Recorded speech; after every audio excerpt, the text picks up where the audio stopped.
అందరికీ నమస్కారం. ఈరోజు మీ అందరికీ నేను వినిపించబోయే కథ డాక్టర్ షహనాజ్ బతుల్ గారు రచించినటువంటి మనస్సు బంధం అనే కథను విందాము.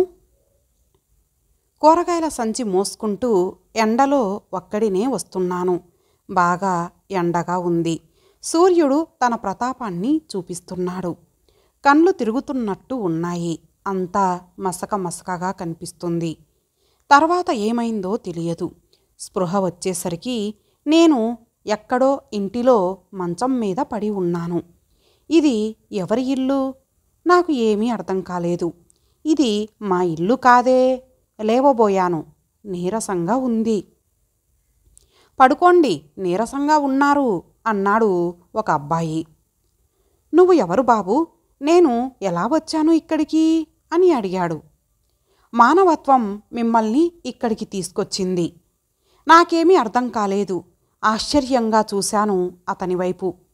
నేను రోడ్డు మీద వెళ్తుంటే మీరు అప్పుడే కళ్ళు తిరిగి కింద పడ్డారంకుల్. మిమ్మల్ని మా ఇంటికి తీసుకువచ్చాను అన్నాడు నన్ను అర్థం చేసుకున్నట్లు. 2 చేతులు ఎత్తి నమస్కారం చేయబోయాను. చేతుల్ని పట్టుకున్నాడు.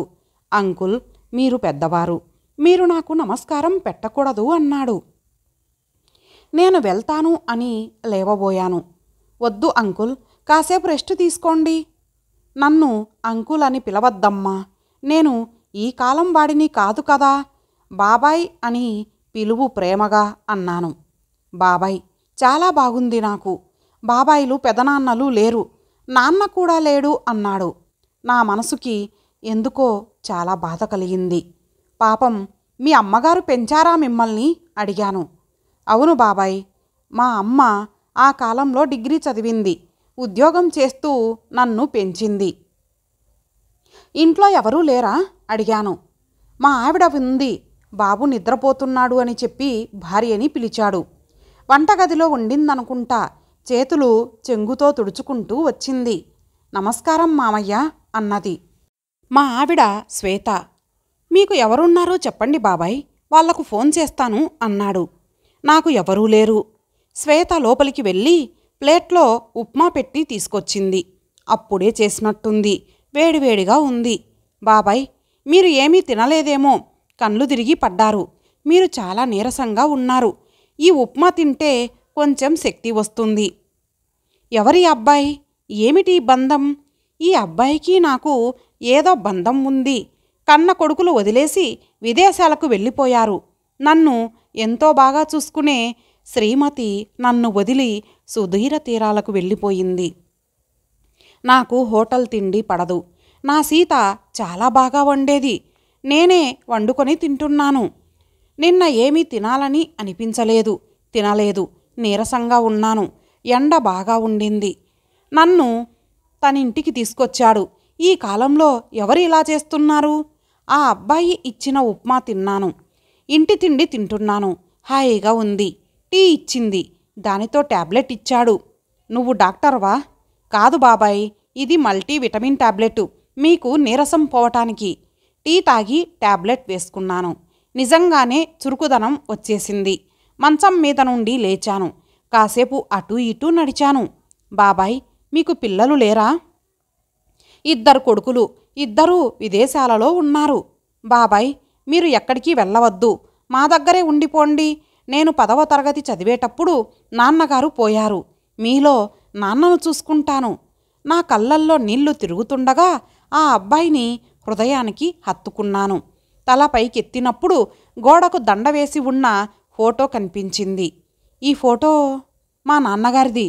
నువ్వు మా విశ్వం కొడుకువా? మీరు శంకరం గారా? అవును. మా నాన్నగారు ఎప్పుడూ మిమ్మల్ని గుర్తు చేస్తూ ఉండేవారు. దేవుడు నన్ను నా ప్రాణ స్నేహితుడు విశ్వం కొడుకు దగ్గరికి చేర్చాడు. ఆ కాలంలో ఇంటర్నెట్, మొబైల్స్ లేవు. మా మధ్య ఉత్తరాలు ఆగిపోయాయి. విశ్వం ఎక్కడో ఉన్నాడు. తెలియదు. మేమిద్దరం ఇంటర్, డిగ్రీ కలిసి చదివాము. మా స్నేహం జీవితాంతం ఉండాలని అనుకున్నాము. మేము తాతలమైనా మా స్నేహం కొనసాగాలని అనుకున్నాము. ఎన్నో విషయాలు చెప్పుకునేవాళ్ళం. ఎన్నో ఆలోచనలు చేసేవాళ్ళం. నేను బ్యాంకులో మంచి ఉద్యోగం చేశాను. నాకు అదృష్టవశాత్తు అనుకూలవతి అయిన నన్ను చాలా బాగా చూసుకునే భార్య దొరికింది.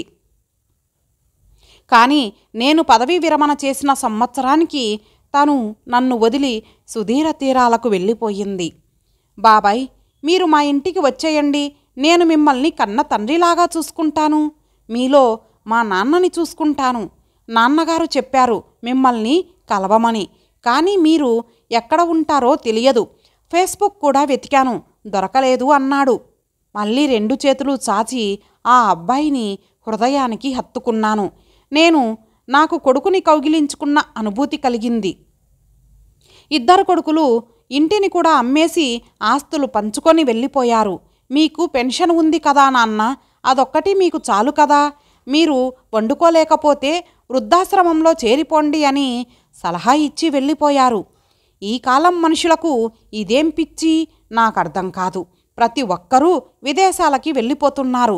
ముసలి వాళ్లకు కావలసింది డబ్బు, ఇల్లు కాదని వృద్ధాశ్రమంలో వాళ్ళు బాగా చూసుకున్న కన్న కొడుకులు, మనవలు లేని లోటు అలాగే ఉంటుందని ఎలా చెప్పాలి? ఆలోచిస్తుంటే నా కళ్ళల్లో నీళ్లు వచ్చాయి. నా కన్నీళ్లు తుడిచాడు. నీ పేరేమిటి బాబు అని అడిగాను. శ్రీకాంత్. నా మనసు గతంలోకి వెళ్ళిపోయింది. ఆ రోజు ఇద్దరం పార్కులో కూర్చున్నాము. ఏవో కబుర్లు చెబుతున్నాడు. ఎన్నో విషయాలు పంచుకున్నాము. నీకు పెళ్ళి అయ్యాక కొడుకు పుడితే ఏం పేరు పెడతావురా అడిగాడు విశ్వం. ఏమో, పెళ్ళి కాలేదు, ఇప్పుడు అవన్నీ ఎందుకు అన్నాను. నాకు కొడుకు పుట్టినా నీకు కొడుకు పుట్టినా సేమ్ పేర్లు పెట్టుకుందాం. ఒకవేళ మొదట కూతురు పుడితే ఆ తర్వాత కొడుకు పుడతాడు కదా, అప్పుడు పెట్టుకుందాం అని చెప్పాడు. నా పేరు కూడా తనని నిర్ణయించాడు. నాకు కొడుకు పుడితే శ్రీకాంత్ అని పెడతాను, నీకు కొడుకు పుడితే శ్రీకాంత్ అని పెట్టు. అందుకే నా పెద్ద కొడుకు పేరు కూడా శ్రీకాంత్. ఇతన్ని నేను శ్రీకాంత్ అని పిలిచినా పెద్ద కొడుకుని పిలిచినట్టుగా అనిపిస్తుంది. దేవుని లీల, నన్ను నా కొడుకు దగ్గరికి చేర్చాడు దేవుడు అనుకున్నాను. మేము మొదటి కొడుకుకి శ్రీకాంత్ అని పేరు పెట్టాలని అనుకున్నాము అని చెప్పాను. చూశారా బాబాయ్, మిమ్మల్ని నా దగ్గరకు చేర్చాడు దేవుడు. మీరు మా దగ్గర ఉంటేనే మా నాన్న ఆత్మకి శాంతి. మీ ఇల్లు సొంతిల్లా అద్దిల్లా అని అడిగాడు. అద్దె ఇల్లు. అయితే బాబాయ్, వెళ్ళి సామాన్లు తెచ్చేసుకుందాం. వాళ్ళ బాబు బంటి లేచి వచ్చాడు. మీ తాతయ్య అన్నాడు కొడుకుతో. 2 చేతులు చాచాను. వచ్చాడు, ఎత్తుకున్నాను. నా మనవడిని ఎత్తుకున్నట్టుగా అనుభూతి కలిగింది. నేను, శ్రీకాంత్, శ్వేత, బాబు అందరం వెళ్ళి నా ఇల్లు ఖాళీ చేసి సామాన్లు తెచ్చేసుకున్నాము. అయినా నా దగ్గర ఉన్నది చాలా కొద్ది సామాను. ఇప్పుడు నాకు పెద్ద కొడుకు నా దగ్గరే ఉన్నాడు. శ్రీకాంత్ దగ్గర నేను చాలా సంతోషంగా ఉన్నాను. శ్రీకాంత్, శ్వేత నన్ను చాలా బాగా చూసుకుంటున్నారు. రక్త సంబంధం కంటే మనసుతో పెనవేసుకున్న అనుబంధం గొప్పది అనిపించింది. అదే మనస్సు బంధం.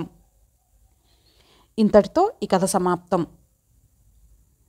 మరొక చిన్న వ్యంగ్య హాస్య కథ విందాము. కథ పేరు ముద్దీయవా ఏ సంధి. ఈ కథ రచయిత పేరు ఇక్కడ ప్రచురించలేదు కాబట్టి నాకు రచయిత పేరు తెలియదు. ఒకవేళ మీకెవరికైనా తెలిసినట్లయితే చెప్పండి. ఇక కథలోకి వెళితే, ఏమేవ్ ఓసారి ఇలా వచ్చి తగలడతావు? ఇప్పుడు తగలడలేను, ఇక్కడ వంట తగలెడుతున్నా. ఆనకది మాడి తగలడిందని కేకలేస్తే నేను నోరు మూసుకొని తగలడలేను. సరే, నీ చమక్కులు తగలెట్టి ఓసారి ఇలా తొందరగా రామ్మా. రామనాథంకి కోపం వస్తే భార్యతో మాట్లాడే తీరే అది. అందుకామె ప్రతివచనం తీరే అది. అది వాళ్లకో సరదా. చూసేవాళ్లకు విన్నవాళ్లకు అదేదో దెబ్బలాటలాగా అనిపిస్తుంది. చెప్పండి అయ్యగారు. ఆ కుర్రకుంక నీ తమ్ముడు వెధవ శేఖర్గాడు లేడు? వాడు మన కిరణ్ గాన్ని పాడు చేసేస్తున్నాడు. వీడేమో నన్నడగకుండా చుంబక వియోగం అంటే ఏంటని వాణ్ణడిగాడటసారి. చంబకం అంటే ముద్దు, వియోగం అంటే ఎడబాటు అంటూ చంబక వియోగం అంటే భగ్న ప్రేమ అని సెలవిచ్చాడట నీ తమ్ముడు. మరేం చక్కగా చెప్పాడు. అమ్మో అమ్మో, వాడికంత తెలుగు వచ్చేసిందన్నమాట. నా శ్రాద్ధం, నీ పిండాకుడును చంబకం అంటే ముద్దనుకుంటున్నావా? ఏమో, నాకా ముద్దు ముచ్చట గురించి ఏం తెలుస్తుంది అని ఓరగా చూసింది. సరసాలు చాలే. చుంబకం అంటే అయస్కాంతం, చుంబక వియోగం అంటే అయస్కాంత తత్వం కోల్పోవడం. ఇప్పుడు నోరు మూసుకొని విను. వాడిని తెలుగులో పెట్టొద్దు. ఏ ఎంపీసీలోనో సైన్సులోనో పెట్టి ఏ ఎంఎస్సీనో చేయమంటే ముద్ద ఫ్రీగా దొరుకుతుందని మీ నాన్న మన మీదకి నెట్టాడు. తెలుగు పోస్టులు ఖాళీ అవుతున్నాయని. ఆ మాట అనకండి. మీ నాన్న మీకులానే చేసి మిమ్మల్ని నాకు అంటగట్టలేదు. ఇదిగో పరాచికాలు కట్టిబెట్టి విషయంలోకి రాణిస్తావా? ఇప్పుడు ముద్దియ్యవా ఏ సంధి అని ఈ వెధవని మన మీదికి నెట్టాడు. వాడికిష్టం లేకపోతే చదువు మానేసి పొమ్మను. అబ్బా ఎందుకండి ఆ రుసరుసలు? ఆ సంధి పేరు చెప్పి పంపేస్తే పోలా? చెప్పాను మళ్ళా తిప్పి పంపాడు కదా. నే చెప్పింది కాదంటాడు. ముద్ద ప్లస్ ఇయ్యవా అకార సంధి అని చెబితే ముద్దు ప్లస్ ఇయ్యవా విడదీస్తే ఉకార సంధి కాదా? పరీక్షలో ఇలా రాస్తే మార్కులు పడవా అని వీడి చేత కబురు ఈ వెధవ ఆ వెధవని అడుగుతాడాయే. మరి మీరు ఏ వెధవని అడగమంటారు అంటే నీ ఉద్దేశం? పోనీ ఇంతకీ విషయంలోనికి రండి. వాణ్ణి పిలిచి వాడికి చదవాలని ఉందో వెళ్ళిపోవాలని ఉందో కనుక్కో. వాడిలాంటి సంధి విడదీయుడు కార్యక్రమంలోకి వచ్చాడంటే ఏ పిల్ల సందిట్లోనో పడబోతున్నాడేమోనని నా అనుమానం. మీరు మరీను మీలాగే అందరూ అంత చురుగ్గా ఉండరు. ఇదిగో మళ్ళా పోనీలేండి. ఒరే నాన్న శేఖరు, ఏంటక్క మీ బావను ఎందుకురా అల్లరి పెడతావు? ఆ సంధి పేరు అంటుండగానే, అది కాదక్క, ఇందాక వీధిలో ఓ కుంటి బిచ్చగాడు పక్కనే ఉన్న ఓ బిచ్చకత్తె భోంచేస్తుంటే ఆకలేసింది కాబోలు వీడికి. వీడు ఎండలో ఉన్నాడు, అన్నం తినలేదు. ఒసే నీకు బియ్యం ఇస్తాను, నాకు ముద్దియ్యరాదా అని అడిగాడు. దానికి అదేమో అది రెచ్చిపోయి మీద పడిపోయి కుంటినా కొడక అడిగిన ప్రతి ఎదవకి ముద్దివ్వటానికి నానేటి శిల్పా శెట్టిని అనుకున్నావా అని మక్కెలెరగదన్నింది. వాడొకటే గోల. నీకు అన్నం ముద్ద అడిగినానే, ముద్దు కాదే తల్తోడు అని నెత్తి నోరు కొట్టుకుంటుంటే నాకు డౌట్ వచ్చింది. ఉకార సంధికి 10th ఉదాహరణ రాయమన్నారనుకో, ముద్దియ్యవా రాస్తే మార్కులేస్తారా వెయ్యరా అని డౌట్ వచ్చి అడిగితే బావగారు మండిపోతున్నారు అన్నాడు. విరగబడి నవ్విందామే. ఓ కప్పుడు కాఫీ పోస్తే బావగారు చల్లార్తారులే, నువ్వెళ్ళు అంది. వాళ్ళెళ్ళాక అవునండి ఇంతకీ ముద్దియ్యవా ఏ సంధి అంటారు అంది గమ్మత్తుగా భర్త కళ్ళల్లోకి చూస్తూ. రామనాథం తెలివిగా ఆకలేసినప్పుడు ముద్దియ్యవా అని అడిగితే అకార సంధి అంటుండగానే, మరి ఏ ఆకలో పిల్లాడికి ఎలా తెలుస్తుందండి? మీకు నాకు అయితే తెలుస్తుంది కానీ అని అక్కడి నుంచి తుర్రుమంది. భర్త పోపులా చిటపటలాడతాడని. ఇంతటితో ఈ కథ సమాప్తం. మరలా మరొక మంచి కథతో కలుద్దాం. అంతవరకు సెలవు. నమస్తే.